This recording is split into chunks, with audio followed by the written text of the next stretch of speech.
Garments के बड़े showroom के ऊपर घर में लगी भीषण आग में परिवार फंसा, बमुश्किल निकाला बाहर परिवार को।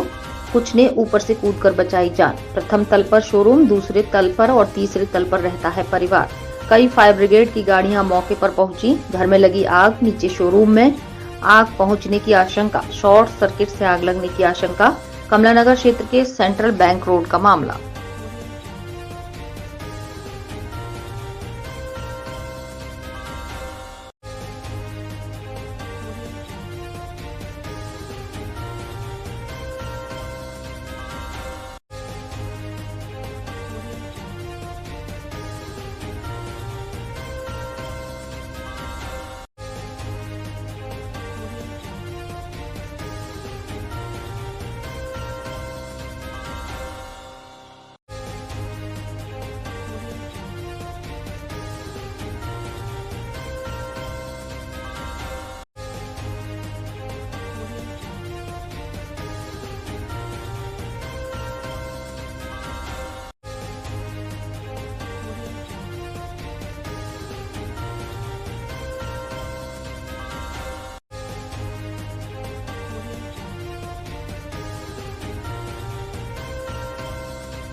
क्या घटना हुई थी?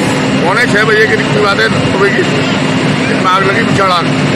इसमें 3 लोग मौजूद थे जी, और एक बच्ची यहाँ लटकी हुई थी। तो बच्ची को नीचे फुटवाने के बाद हाथों में बच्ची को लिया और मेडिकल कॉलेज भेजा गया। और आग आपके सामने भीषण आग लगी है।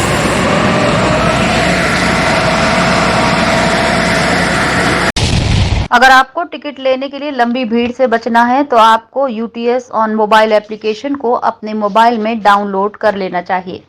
इस एप्लीकेशन को आप प्ले स्टोर से डाउनलोड कीजिए और खुद जनरल टिकट बना लीजिए। इस एप्लीकेशन से लोगों को जागरूक करने के लिए आगरा रेल मंडल के अधिकारियों ने कमर कस ली है। आगरा रेल मंडल के रेलवे अधिकारियों ने लोगों को इसके प्रति जागरूक बनाने के लिए जन जागरूक अभियान चलाया है। यूटीएस ऑन मोबाइल एप्लीकेशन के माध्यम से यात्रियों को टिकट लेने के लिए प्रेरित किया जा रहा है। आगरा रेल मंडल की पीआरओ प्रशस्ति श्रीवास्तव ने बताया कि इस मोबाइल एप्लीकेशन का उपयोग कर वो स्टेशन से 20 किलोमीटर के दायरे में आसानी से अनारक्षित यात्रा व प्लेटफॉर्म टिकट बना सकते हैं, जो कि पेपरलेस ऑप्शन में भी उपलब्ध है। इसके साथ ही इस एप्लीकेशन के वॉलेट के माध्यम से रिचार्ज पर टिकट 3% बोनस मिलता है। उस सुविधा का उपयोग कर यात्रीगण बिना लाइन लगाए अत्यधिक सुविधाजनक तरीके से अनारक्षित यात्रा, सीजन व प्लेटफॉर्म टिकट बुक कर सकते हैं। इसी जागरूकता अभियान में आगरा मंडल की सांस्कृतिक टीम द्वारा पैम्पलेट व पोस्टर के माध्यम से यात्रियों को यूटीएस ऑन मोबाइल ऐप उपयोग करने के लिए जागरूक किया जा रहा है। अधिकारियों ने बताया कि जन जागरूकता अभियान के दौरान लोगों को जागरूक बनाने के दौरान यूटीएस एप्लीकेशन उनके मोबाइल में इंस्टॉल करके उससे उपयोग के बारे में बताया जा रहा है। यूटीएस टिकट यानी कि जनरल टिकट, जैसे कि आप जानते हैं जनरल टिकट के लिए काफ़ी लाइन लगानी पड़ती है, लंबी भीड़ होती है। रिजर्वेशन वाले टिकट अब आईआरसीटीसी से कर लिए जाते हैं, लेकिन इसी तरह से रेलवे ने जनरल टिकट के लिए मोबाइल ऐप इशू करी थी। उसी के बारे में जानकारी यात्रियों को कम है और वो लंबी लाइन में लगते हैं। इसके बारे में रेलवे प्रचार प्रसार कर रहा है। यूटीएस मोबाइल ऐप के माध्यम से आप स्टेशन से 20 किलोमीटर के दायरे में आकर अपनी जनरल टिकट बना सकते हैं। इसमें रेलवे का वॉलेट भी होता है जिसको रिचार्ज करके आप आसानी से बार बार टिकट कैशलेस तरीके से ले सकते हैं। ये सॉफ्टवेयर कहाँ से अपलोड व्यक्ति करना चाहे तो कैसे करेगा? किसी भी आम ऐप की तरह आप अपने प्ले स्टोर से या ऐप स्टोर से ये अपने मोबाइल में डाउनलोड कर सकते हैं। आगरा में एक पत्नी ने अपने पति पर गंभीर आरोप लगाए हैं। पत्नी ने अपने पति पर संबंध न बनाने के आरोप लगाए। पत्नी ने कहा है कि उसका पति वृंदावन में भागवत आचार्य है। पत्नी इस मामले की शिकायत पुलिस से की। पुलिस ने दोनों के मामले को परिवार परामर्श केंद्र भेज दिया है। दोनों का विवाह 2023 में हुआ था। पत्नी ने अपने पति पर दोस्तों से संबंध बनवाने के आरोप लगाए हैं। मेरी वृंदावन में शादी हुई थी रॉयल भारती होटल में, और मेरे पति ने जिस दिन मांगा था उसी तरह से सब कुछ दिया, अच्छे से कैश भी दिया। वो भागवत जानते हैं। हाँ, भगवत आचार्य हैं, भागवत करते हैं। शादी कब हुई? 22 अप्रैल 2023 को हुई थी। उसके बाद मैं शादी के कुछ ही दिन वो मेरे साथ में मारपीट करने लगे पैसों के लिए, दहेज के लिए। और जब उनके घर में पहुंची तो जब मुझे पता चलता है वहां पे कि वो एक सब फ्रॉड है, उसका पूरी फैमिली, उसका नाम झूठा है, उसके परिवार वाले सब झूठे हैं और मुझे मारता है वो। शादी के 1 महीने बाद ही उन्होंने मुझे मारना शुरू कर दिया, गाली गलौज शुरू कर दी, बच्चे के लिए फोर्स करने लग गए कि मैं बच्चों के लिए कुछ भी कर सकता हूँ। जैसे उसने अपने दोस्तों के साथ में एक प्लान बनाया था। एक रात में मैं अपने बेडरूम में थी, वो अपने दोस्तों के साथ में छत पे था। वो सीधे मेरे बेडरूम में अपने दोस्तों को लेके आता और मेरे साथ में उसने गंदी हरकतें शुरू कर दी उसने। मतलब मेरे साथ में, मतलब वो कोशिश करी थी, सारी लड़की के साथ में नहीं करना चाहिए। तो इन दोनों दोस्तों ने और पति के साथ, उसका एक दोस्त कहता है कि मैं इसके इंजेक्शन लगा दूंगा जहर का, क्योंकि वो डॉक्टर है। और इसके एक और दोस्त है शुभम दुबे, तो वो उसके पापा पुलिस वाले हैं, तो वो कहता बाकी के मेरे पापा संभाल लेंगे। मेरे पति ने मुझे मारने की कई बार धमकी दी है और कई बार उसने कोशिश भी की है, मेरा गला पकड़ लेता है, गंदी गंदी गालियां देते हैं। मैं अमित कुमार गौड़, हम काउंसलर हैं परिवार परामर्श केंद्र पुलिस लाइन आगरा में। और यहाँ हर तरह के केस आते हैं परिवार परामर्श केंद्र में और हर बार केसों की संख्या बढ़ती जा रही है। जैसे कि आज हमारे पास 135-140 फाइलें हैं और हम लोग बहुत प्रयास करते हैं कि समझौते हो जाएं। काफ़ी हद तक समझौते होते भी हर बार, लेकिन हर बार एक विभिन्न प्रकार का अलग केस रहता है। जैसे कि अभी एक केस आया, एक भागवताचार्य हैं जो कथावाचक होते हैं, वो कथा करते हैं और चूंकि आज वो आए नहीं है, दूसरी तीसरी तारीख थी, अगर वो नहीं आएंगे तो उनके खिलाफ कार्रवाई की जाएगी।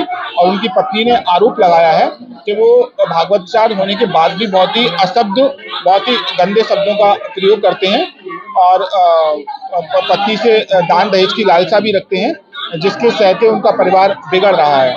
अब हमने उनसे बात की है फ़ोन पे, अगर वो अगली तारीख को आ जाते हैं तो उनको समझाने का प्रयास करेंगे। विकास भवन पहुंचे होमगार्ड, जेल कारागार राज्य मंत्री मृतक होमगार्ड के परिवार को 30 लाख की आर्थिक सहायता बीमा राशि देने पहुंचे। मृतक होमगार्ड की खंदौली में रोड एक्सीडेंट में हुई थी मौत। सहायता राशि देने से पहले भावुक हुए मंत्री। मृतक होमगार्ड के परिजनों को रोता देख भावुक हुए मंत्री। कंधे का सहारा दे परिवार को बताया ढाढ़स। राज्य मंत्री धर्मवीर प्रजापति ने मृतक होमगार्ड के परिवार को बीमा सहायता राशि चेक प्रदान किया। मंत्री द्वारा मृतक होमगार्ड के परिवार को सौंपा गया सहायता राशि चेक। ड्यूटी के दौरान आकस्मिक घटना में वो इस दुनिया में नहीं रहे। हम लोग उस परिवार की तो भरपाई पूरी तो नहीं कर सकते, लेकिन हमारी संवेदना उस परिवार के साथ हैं। और अगर हम 17 से पहले की अगर हम बात करें तो होमगार्ड विभाग में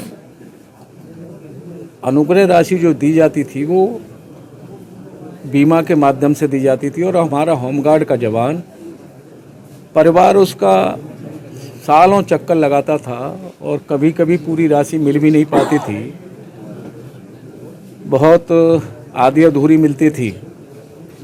लेकिन जैसे ही 17 में आदरणीय मुख्यमंत्री योगी जी के नेतृत्व में सरकार बनी, तुरंत उन्होंने माननीय मुख्यमंत्री ने कई ऐतिहासिक होमगार्ड विभाग के लिए निर्णय लिए।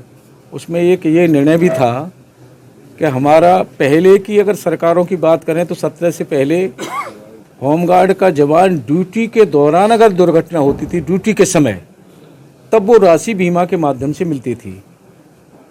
लेकिन जैसे ही माननीय मुख्यमंत्री योगी जी के नेतृत्व में सरकार बनी, उन्होंने तुरंत तय किया कि हमारा होमगार्ड का जवान जिस दिन से ड्यूटी करेगा और रिटायर होगा, उस पीरियड में कहीं भी अगर वो रहता है, चाहे वो घर पे है, चाहे वो ड्यूटी पे है, आता है, अगर ड्यूटी में जाता है, कहीं भी ऐसी तरह की कोई अगर दुर्घटना होती है तो 5 लाख रुपए की सरकार की अनुग्रह राशि सीधे उसके खाते में जाएगी।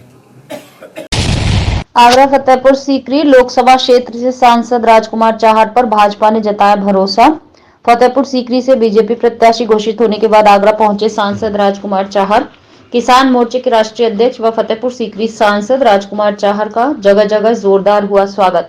टिकट मिलने के बाद अपने निवास पर पहुंचे सांसद ने अपनी माताजी के चरण स्पर्श कर लिया आशीर्वाद। फतेहपुर सीकरी लोकसभा क्षेत्र में अब तक गंगाजल पहुंचाने का काम किया।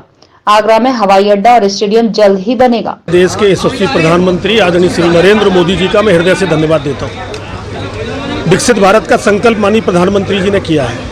मोदी की गारंटी, देश को आगे ले जाने की गारंटी, देश भर के आम जन को उनके उत्थान की गारंटी, समस्याओं के समाधान की गारंटी, नए भारत के निर्माण की गारंटी। तो इस अवसर पर यह मेरा सौभाग्य है कि पार्टी के नेतृत्व ने मुझे पुनः फतेहपुर सीकरी लोकसभा क्षेत्र की सेवा करने का अवसर प्रदान किया है, तो मुझे एक अवसर फिर अपनी जनता की सेवा करने का सांसद के रूप में मिलेगा। और मैं ये विश्वास के साथ कह सकता हूँ कि आज देश की जनता मोदी जी के लिए जी जान से उनको चाहती है।